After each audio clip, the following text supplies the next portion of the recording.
కడప జిల్లా జమ్మలమడుగులోని ప్రభుత్వ బాలికల జూనియర్ కళాశాల మైదానంలో జాతీయ స్థాయి వాలీబాల్ పోటీలు ఘనంగా ప్రారంభమయ్యాయి.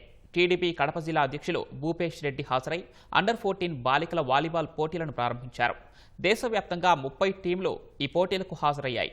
జమ్మూ కాశ్మీర్, ఉత్తరాఖండ్, మధ్యప్రదేశ్, చండీగఢ్ వంటి సుదూర ప్రాంతాల నుంచి బాలికలు పోటీలు ఆడేందుకు తరలివచ్చారు. నారా లోకేష్ సహకారంతో ఇంత పెద్ద స్థాయిలో పోటీలు నిర్వహిస్తున్నట్లు టీడీపీ జిల్లా అధ్యక్షులు భూపేష్ రెడ్డి పేర్కొన్నారు. క్రీడాకారులకు ఆటంకం కలగనీయకుండా పోటీలను విజయవంతం చేస్తామన్నారు. మొదటి రోజు వెస్ట్ బెంగాల్ జట్టుతో హిమాచల్ ప్రదేశ్, తమిళనాడు జట్టుతో జార్ఖండ్ జట్టు తలపడ్డాయి. ఈ పోటీలు చూసేందుకు ప్రజలు పెద్ద ఎత్తున తరలివచ్చారు.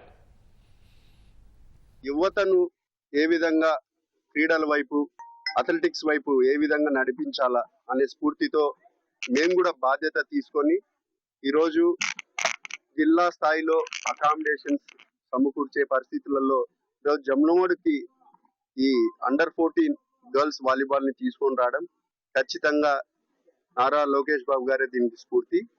దాంతో భాగంగా ఈరోజు జమ్మలమడుగులో 5వ తేదీ నుంచి 9వ తేదీ వరకు 5 days ఈ కార్యక్రమాలను, ఈ వాలీబాల్ మ్యాచెస్ ని జరపడం జరుగుతా ఉంది.